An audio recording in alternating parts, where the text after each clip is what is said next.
Welcome to College Admissions Toolbox, giving you the edge you need to get into the colleges of your dreams, with your host, Steve Schwartz. That's me. Right now, you're listening to part 2 of a 2-part interview. So check out part 1 if you haven't already. We split this one up into 2 episodes because there was so much good information that we couldn't fit it all into one. Enjoy. Hey there, Steve Schwartz here, and welcome to another episode of College Admissions Toolbox. Today, we're talking with Nelson Ureña. So let's get started. One thing I'm really interested in is the idea that, you all sit down in the room and you decide collectively and you have the particular students that you're going to be particularly passionate about. But, you can't be too pushy when you're kind of going head to head with the other, application readers. Maybe you only get to push super hard for like half a dozen students a year or something like that, right? You can't be that passionate advocate for every single student you care about. You got to kind of pick and choose and make some compromises internally, right? Yes, of course. So I'm interested in kind of the debate inside your head where like you've got a couple of students that you really, really care about. You would love it if all of them got accepted to Cornell, but could you take us to a moment in time when maybe you had a couple of students that you were really passionate about, but you only could really push for one? How did you make that decision? Right. So what I think was helpful for me is that at Cornell, we were really a team. Cornell has 7 different colleges and schools, and each of those colleges / schools has its own admissions office, as well as the undergraduate admissions office. So for me, it was always helpful to talk to my colleagues, especially ones at another college that's reading for another college, and talk to them about a particular student and how I might go about sort of advocating for that student. Thinking specifically about a particular student who had excellent scores, teachers really raved about him, but also said that he was kind of an introvert, and really, really sort of reclusive. And then the student's essay, well-written, very, very well-written essay. And I can remember this. He wrote it, it was very Kafkaesque in the sense that he wrote it from the perspective of a cockroach. And that wow. Yeah. And so, that sort of sparked some red lights with some of my colleagues who were concerned that the student might arrive on campus and that he or she might have had a difficult time adjusting on the from a social perspective, and that the student might be a frequent denizen of the sort of counseling department, the counseling offices at Cornell. And I remember particularly feeling that those were aspects of that student's life that were not pertinent to whether we offered admission or not. And this particular student was of Latino background, which is one of the areas where Cornell wanted to do a little more recruiting. This student had excellent test scores. The student had a great GPA, and teachers were really raving about them. So for me, I asked my colleagues who were also in the role of doing multicultural recruitment to help me sort of build a case for this student, and really sort of be assertive in front of other admissions officers with more experience than myself, who had been at the university for many, many years. And so I built the case for that student, and that student was ultimately admitted. But for me, it was about reaching out to colleagues and asking for advice about how to sort of speak with other colleagues and convince them this particular student is really worthy of a spot at Cornell. Wow, Nelson, that's amazing. You said that you were an advocate, but it's amazing to me of the extent to which you're really going to those great lengths to build that case. So kudos to you for doing that. Yeah. In addition, you just I just remembered another thing that happened at Cornell with particular students that seemed to be good fits with the university, but for some reason, maybe the college to which they applied didn't have a space for them. My office, we worked on a project called the Roundtable, only for multicultural students. It was any student who was a good candidate, but maybe not in the particular college to which they applied. We created what's called the Roundtable, and those students would sort of go up in the air and we'd ask other colleges to consider if they would offer admission to that student. And this was a brand new project that my office worked on while I was at Cornell. And so some students, I think around between 10 or 12 students, were offered admission to a college that they did not apply to at Cornell. And that was sort of the beginning of that roundtable process. Oh, wow, that's really something. So they might even in that particular instance, even if there wasn't a place for them at one college, you could still help them out and get them in at a different college. Thanks so much for sharing this story. There's another point in the timeline that I think our listeners will be really interested in, which is when you go to the wait list. If we could shift gears for a second and talk about the wait list approval process.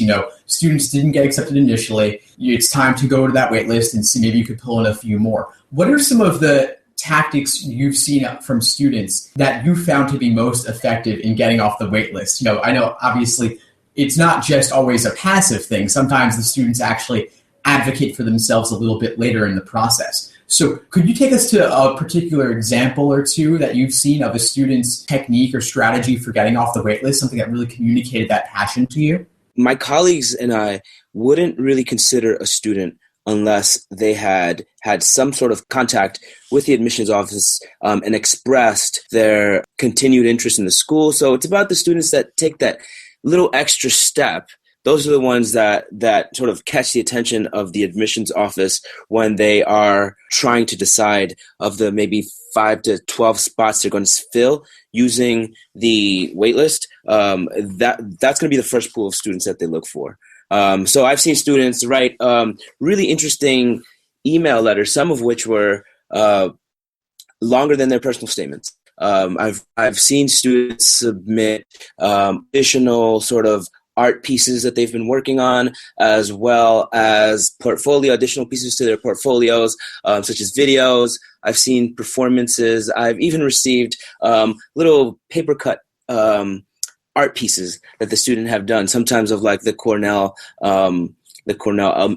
emblem, which is nice to receive. And those are the kind of things you put up on your wall. But those things don't really make an impression in terms of, maybe it just brings that student's name to your mind as you're thinking. So it's not a complete waste of time, but I would say normally just expressing continued interest. And the more a school feels that if they offered you a spot on the wait list, you would actually go there. That's sort of the best approach that I would recommend. I would say students send the admissions office a kind letter. Do not nag them because admissions officers have plenty to do. But every once in a while, just keep your names on their minds by sending a reminder email of maybe some accomplishments that have happened since the admissions cycle began, things that you feel proud about, things that you continue to work on, and maybe some updates in terms of your grades, how you're doing in class, if you're taking any AP exams.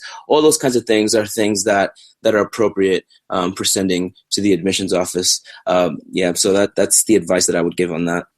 Wow, that is fascinating, Nelson. So you're saying that the cutesy stuff, you might like it, but it's not necessarily going to make the difference. So like, personal baked cupcakes that are hand delivered to your office, you guys will eat them, but it won't make them one of that 5 to 12 select group that you end up taking. Is that kind of where you're going with this? Absolutely. And we're allowed to sort of take it so long as it doesn't exceed like $25 or something like that. Right. So cupcakes, I think, would fall in that sort of arena. Right. So if you're looking to buy something for Nelson, $24.99 is the limit, but it won't get you in necessarily. But wow, 5 to 12 spots, and Cornell is an enormous university. Thousands of students. So that's really a low percentage. But I'm interested, out of you're looking at 5 to 12 people that are making the cut. There are, presumably hundreds or thousands of people on that wait list who don't make it. So what makes that difference for you? The size of the students admitted to the wait list it is relatively low. And I think at Cornell that's I was saying like between 5 and 12 for each of the colleges. So it's actually a slightly bigger number than between 5 or 12. But those decisions are made by a very small group of people, and it's usually within specific regions. Admissions officers that are assigned to specific regions, like the international person, as well as target regions not just necessarily regions, but Like I was the multicultural person. So a lot of those factors might come into play. It really just depends on how the yield turns out. I mean, it's a little bit more complicated than I can explain, because those sort of decisions actually happened above my head. Right, totally. But what you're saying is that to some extent, those personal biases, the categories that you have to consider, those I wouldn't say at that point it's about personal biases. They're more like university decided constraints. Like we want to have X number of students from this region, or X number of tuba players for the band, or something like that. Right. So, some of those things might come into play. Right. But I guess kind of just to recap, it seems like, for our listeners, the overall advice you would give is simply, being cutesy is nice, but being professional and not persistent in terms of staying in your mind, but not too persistent. And adding some details about what's been going on since you have, like what something that can be a little bit impressive about what you've been doing since you submitted the application. It's a nice sort of gesture. And if, you are the tuba player and, you just had something happened with you on recently that's that's noteworthy, I would say mention that, because the school might be looking for a tuba player. Right. So exactly. Just because you've submitted your applications, don't fall ill due to senioritis and start just kind of checking out, because you got to keep it up if you want to get off that wait list. Some kids just aren't going to bother and going to check out because they got into maybe a lower ranked school. Exactly. Some really valuable insights there, Nelson. Thanks for sharing those. I wanted to shift gears now a little bit and move into a moment of inspiration or insight that either you've had or as an admission officer, or that you saw an applicant have at some point, maybe in your private work or in your work at Cornell. Well, this past year I was working with a student whom I thought was a great candidate for the school that he really wanted to go to. Unfortunately, he was not admitted to that school, but he was also admitted at some good places. And the thing that sort of was an aha moment for me is that sometimes come late sort of or early April or late March, when decisions are being released, many students will find out that the school that they wanted to go to is not where they'll be going. And it's a little bit of a challenging time for a lot of students. There's a lot of anxiety around this process. And it takes a while to kind of sink in. But I started to learn that come May, beginning of May, when students are making their deposits, students are really beginning to accept the idea of where they're going and begin to get really excited about the place where they'll be spending the next 4 years of their life. In some cases, a little longer, a little less than 4 years. But what that said to me is that the admissions process works. And if students follow their passions and they follow their the things that sort of inspire them, and the advice of those people who they seek advice from, they'll end up at a place that they'll be content with. And so I really just encourage students out there to do what they're passionate about, and let the process and the professionals working around you at the universities and at your schools sort of help you figure this process out. And in the end, you will definitely end up at a place that's going to match the level of output that you put out. So whether you end up at a school like Cornell or UNC or I don't know, I would say like Oberlin or something like that, you're going to do well there, because that's the school that is the right fit for you. The process works. If we trust the process, you'll end up at a place where you're happy. Absolutely, because, a lot of students are applying to a wide variety of schools. You're applying to 12, 15, 17 schools or more because the Common App makes it so easy. Those schools likely aren't all going to be similar to each other. Some are going to be huge, some are going to be tiny. And maybe, you're better off at a tiny school than a huge one. So even though a student might apply to Cornell just because it's an Ivy and it's a top tier school, maybe that's not ultimately going to be the best fit for them. And colleges are going to take a look at your application and consider, are you a good fit for them? And Cornell might realize you're not really a large school kind of person. You're better off in a small liberal arts college.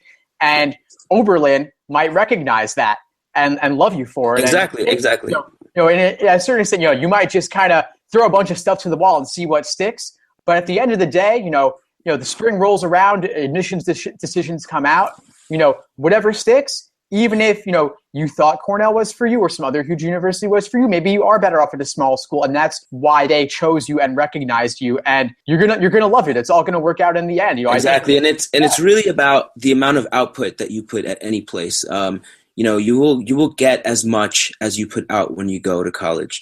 So regardless of where you are, the amount of work that you put in will pay off in the end. Absolutely, the college experience is going to be getting out of it what you put into it, and Exactly. you can really make it anywhere once you decide that you're going to make the best of the situation and start getting excited about orientation in the fall and everything. Yep, absolutely. Definitely. Well, now we're going to move into my favorite part, which is the lightning round, where I'm going to ask you some rapid fire questions. You give me some rapid fire responses. Are you ready? Give me just a second. All right, now I'm ready. All right, awesome. What's your number one piece of advice for the college admissions process? I mean, I think you've heard this throughout the entire talk. Follow your passion and take them to the next level. Absolutely. The college is all about taking to the next level. Could you share with us one habit that you believe contributes to success? I would say setting goals and students that set goals and actually accomplish them, actually go through with the process of getting over those goals. Definitely. Set goals, follow through. What's one online college admissions resource that you absolutely love? I like my good friends over at WOW Writing Workshops. I think they do a good job at providing free information for students, as well as being of assistance in the essay writing process if students needed them. We'll have to link to that one in the show notes. What's one book that you believe no college applicant should be without? An admissions-related book that I think is a good read, that I found to be a good read, is Standardized Minds by Peter Sachs. Ooh, Standardized Minds. We'll link to that one too. Well, you've been such a great guest, Nelson. Thanks so much for joining us. What are you up to these days? I know you're over in China now. Yeah, so I myself and my colleagues are working on Mentorverse, which is a platform that will connect international students with mentors in the U.S. who can help them in the socialization process, making the transition from high school in China to high school to college in the U.S., as well as provide some assistance along the application process. Working on that, and as a feature of that is our another product that we're soon to launch, which will be free for everyone to use, which is called Q and Admit. It is a feature of Mentorverse that allows students to ask questions of some admissions experts and get some real questions. And really the goal behind Q and Admit is to democratize access to the admissions world for students who are far away from the U.S. or from the colleges that they'd like to attend. No, I mean, you guys are providing a valuable service and a great need that students have when they don't normally have access to those resources to help guide them through the admissions process. So Mentorverse, Q and Admit, we'll link to those in the show notes as well. Really valuable insights, Nelson. Thanks so much for joining us. Take care. All right. Thank you so much. Thanks for listening to College Admissions Toolbox. Head over to www.collegeadmissionstoolbox.com to get more free tools and resources that will help you get into the colleges of your dreams. One of the hardest things about the college process is finding the money to pay for it all. I was only able to get the scholarships I needed after I figured out how to present myself and what I'd done in the best possible way. So now, I want to give you a free worksheet I made. It's based on my experience working with thousands of high school students. I'm sharing it with you because I really think it's going to help you turn your achievements into scholarship money. So get your free worksheet at www.collegeadmissionstoolbox.com/scholarship.